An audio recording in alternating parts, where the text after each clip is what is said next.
Quale di queste cose non puoi fare in Italia? Gesticolare troppo con le mani, ordinare un espresso al bar, mettere il formaggio sul pesce. Effettivamente nessuna di queste cose è troppo apprezzata in Italia.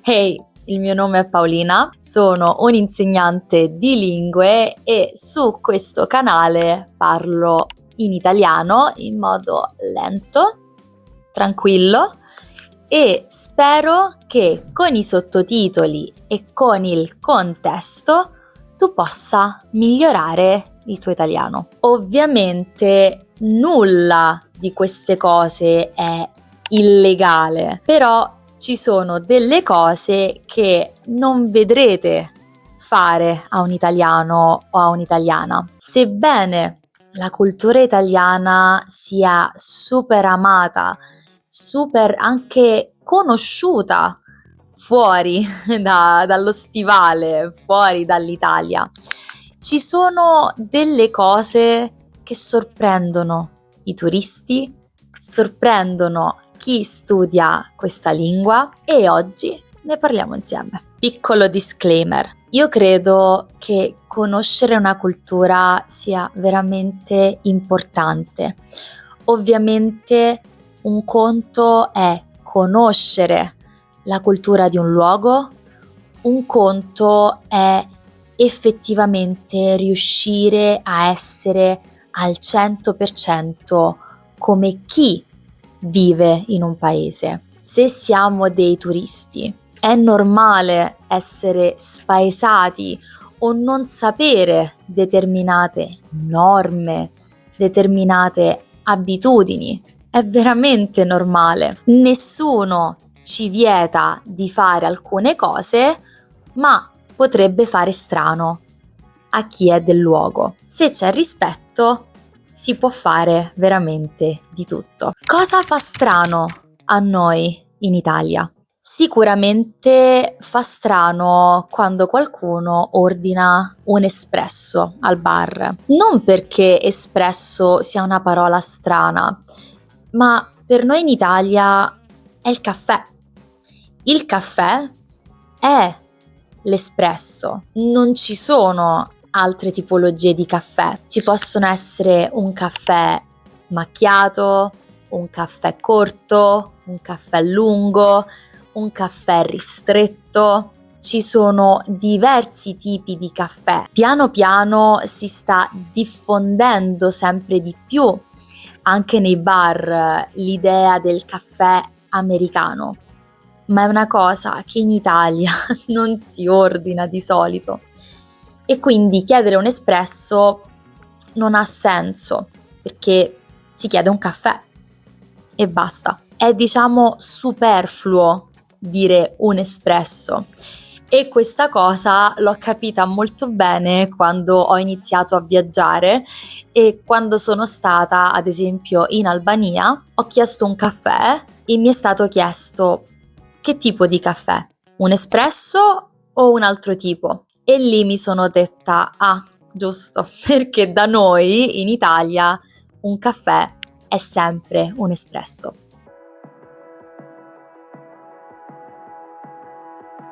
Una cosa che conosco molto bene, essendo anche polacca, fuori dall'Italia la pizza si può mangiare con delle salse, come il ketchup e ad esempio la salsa all'aglio. In Italia non ci sono le salse con la pizza. La pizza è così. Come la comprate, come la ordinate, quella vi mangiate. Ci sono ad esempio in Polonia delle vaschettine monoporzione, delle vaschettine con appunto una dose di ketchup, una dose di salsa all'aglio. A Roma, in Italia, non si può fare. Ve lo dico, non ve lo aspettate, perché non troverete quelle salse, non con la pizza. Quelle salse le troverete ad esempio con le patatine fritte, con i nuggets, con alcuni tipi di fritti, ma con la pizza mai, mai e poi mai.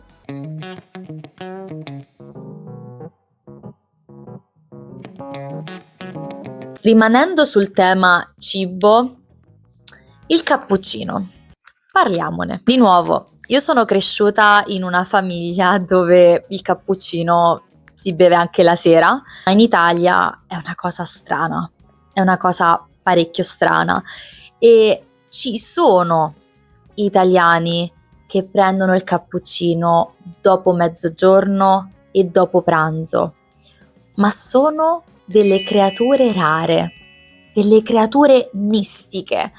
Avete presente? Magia. Non è una cosa tipica, è una cosa molto rara. Su internet so che ci sono tantissimi meme, tantissimi video ironici, si ride tantissimo su questa cosa che i turisti vengono alle 4 di pomeriggio al bar e vogliono un cappuccino. Non c'è problema, nessuno vi odierà per questo, suppongo, però è una cosa che in Italia è molto rara. Conosco veramente due persone di tutti gli italiani che conosco che non si fanno problemi. Io sono stata presa in giro perché una volta ho preso un cappuccino al pomeriggio ed è una cosa che adesso neanche faccio più, non mi viene per niente spontaneo. Il pomeriggio, piuttosto di un cappuccino, mi bevo un caffè o un'altra bibita, ma il cappuccino non lo so, non so se è il clima, non so se è il fatto di vivere in Italia, visto che nessuno lo fa, non viene da farlo neanche più a me. Non lo so, però sì, è un po' strano. Se vi piace il cappuccino, prendetevelo, nessuno ve lo può vietare, però sappiate che è un po' particolare.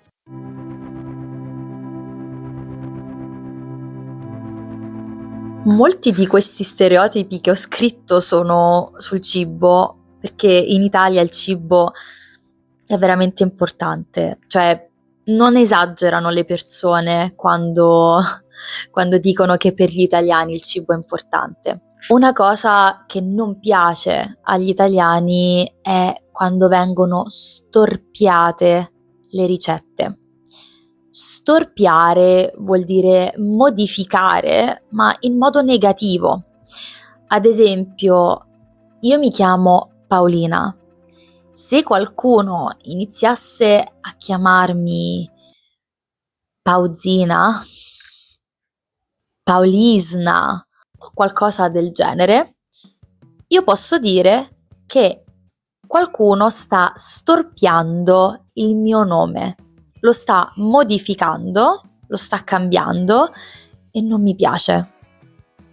Quindi quando storpiamo una ricetta vuol dire che la modifichiamo e un po' facciamo perdere il senso di quella ricetta. C'è da dire che in Italia ci sono molte scuole di pensiero, ci sono delle persone che potremmo dire sono delle puriste, cioè c'è una ricetta con quegli ingredienti, ad esempio per la carbonara, e guai cambiarla. Ci sono persone più flessibili, quindi se non si ha il pecorino, pazienza. Certo, non è la stessa cosa, pazienza. Non si ha il guanciale, ma si ha la pancetta, e vabbè, pazienza. Quindi ci sono persone più flessibili e poi ci sono situazioni tragicomiche. L'altro giorno, parlando con una persona non italiana, mi è stato detto: ah, ho assaggiato la carbonara, ho acquistato la carbonara, e ho detto: e com'era? Ah, buonissima. Poi aveva gli spinaci, il formaggio, la mozzarella. Ecco, lì io non mi reputo una purista, per niente. A me piace anche l'idea di fondere varie culture, mi piace l'idea di modificare alcune ricette in base agli ingredienti che si hanno, anche volendo sperimentare. Però ci sono dei limiti che non si possono superare. Scherzi a parte, nessuno vieta di provare ricette nuove con la pasta, di modificare degli ingredienti, però fa strano chiamarle con un nome che per noi italiani ha un significato molto specifico. Per un italiano pensare a una carbonara si pensa al guanciale, si pensa alle uova, si pensa al pecorino, si pensa al pepe. Modificare leggermente la ricetta non è la fine del mondo. Per alcuni sì, capiterà di trovare persone molto rigide, molto testarde e cocciute e che non accettano cambiamenti in nessuna ricetta. Però in Italia non viene visto di buon occhio quando si stravolge totalmente un piatto. Poi ognuno a casa sua può mangiare come vuole, secondo me. Ognuno può veramente mangiare quello che gli pare o quello che le pare. Però sappiate che in Italia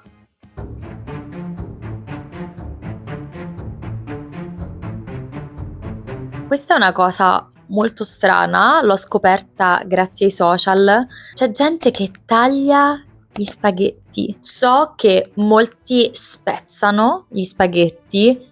Se seguite degli italiani online sapete che non si fa. Non è una cosa troppo sensata e logica per noi italiani, ma c'è gente che li taglia. Vi assicuro che in Italia non vedrete nessuno tagliare gli spaghetti. Le forbici le potrete vedere utilizzate per tagliare la pizza. La pizza si può tagliare con le forbici. È una cosa che vedrete, ad esempio, se andate a prendere la pizza al taglio, ad esempio la pizza al banco, però gli spaghetti no. No. Cambiamo un po' genere. Noi italiani siamo molto conosciuti per i gesti, gesticoliamo tantissimo. Io stessa vengo presa in giro dalla mia famiglia. Quando visito la mia famiglia in Polonia, vengo presa in giro perché gesticolo tantissimo. Non riesco a parlare senza muovere le mani. Per gli italiani non è qualcosa che facciamo in modo forzato. È parte del nostro linguaggio, è parte di come veniamo cresciuti, è veramente parte di noi. Il linguaggio del corpo, l'esprimerci con dei gesti, con delle smorfie, è qualcosa che ci viene naturale e ovviamente replicare e riprodurlo per una persona che non sa bene cosa significhino determinati gesti, determinati modi di muoversi, può far sembrare la cosa molto innaturale. Ad esempio, questo gesto è il gesto più conosciuto all'estero, ma effettivamente questo, quando vedo persone fare questo, non significa niente così. Che cos'è? Vi faccio degli esempi su come potremmo utilizzare il gesto che vi ho mostrato in contesto. Ma che stai dicendo? Una versione più family friendly? Ma che caspita stai dicendo? Ma di cosa stai parlando? Qui ha senso perché io non capisco di cosa tu stia parlando. Situazione numero 2. In quel momento mi sono sentita una cogliona, una deficiente. Sono rimasta lì come una stupida, ad aspettarti. Così ha senso perché indico il fatto di essere rimasta lì da sola, magari infermata, in mezzo alla strada ad aspettare, come una stupida. Una cosa molto tipica è fare questo, ma che caspita stai dicendo? A Roma sarebbe, ma che cazzo stai a dire? Ma che cazzo? Altra cosa molto comune italiana, gli italiani dicono un sacco di parolacce, quindi vi insegno anche quelle, sono importanti. Però appunto fare questi gesti viene molto spontaneo per noi italiani.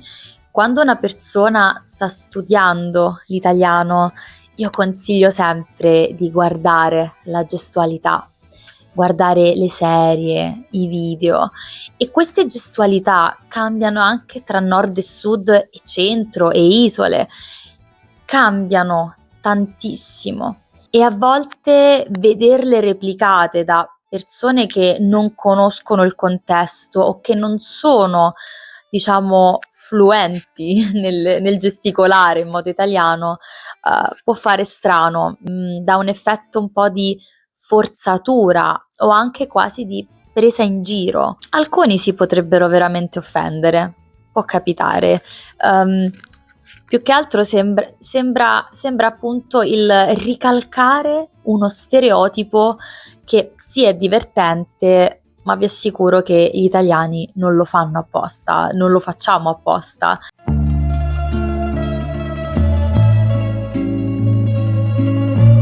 Questa è una delle, penso, uniche cose che vi direi non fatelo, cioè questa non solo è una cosa che fa capire chi è un turista, ma è anche una mancanza di rispetto. L'Italia ovviamente è ricchissima, ricchissima di basiliche, di chiese, di luoghi di culto. All'ingresso troverete sicuramente dei cartelloni, delle immagini con scritto rispettare il luogo di culto, bisogna evitare di indossare shorts, canottiere, avere spalle scoperte. Sicuramente chi visita l'Italia d'estate gira con vestiti molto leggeri, in canottiera, nessuno gira vestito in modo pesante. Io consiglio sempre avere una sorta di foulard, una sorta di sciarpa anche molto leggera, o anche una camicetta, qualcosa da poter mettere solo per visitare le basiliche, le chiese, e questa è una cosa che fa arrabbiare molto anche i locali, le persone del luogo, perché lì è anche proprio una mancanza di rispetto. Quindi questa, di tutte le cose del video, è veramente l'unica su cui chiunque vi potrebbe dire: mi raccomando, fateci attenzione.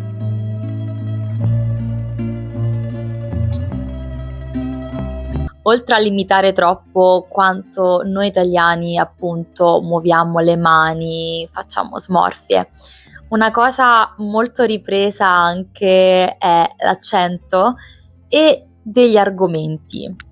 Quindi, mamma mia, e iniziare a parlare in modo stereotipizzato, e anche parlare di argomenti che sono sempre gli stessi, come la mafia, Berlusconi, eccetera, eccetera. Siamo un po' come delle medaglie, e questa cosa non è tipica solo dell'Italia, dove da una parte siamo orgogliosi della nostra cultura, dello sfarzo, dell'importanza culturale, della bellezza, di tutto ciò che riguarda appunto l'Italia, ma allo stesso tempo ci buttiamo tantissimo giù come nazione, come cultura.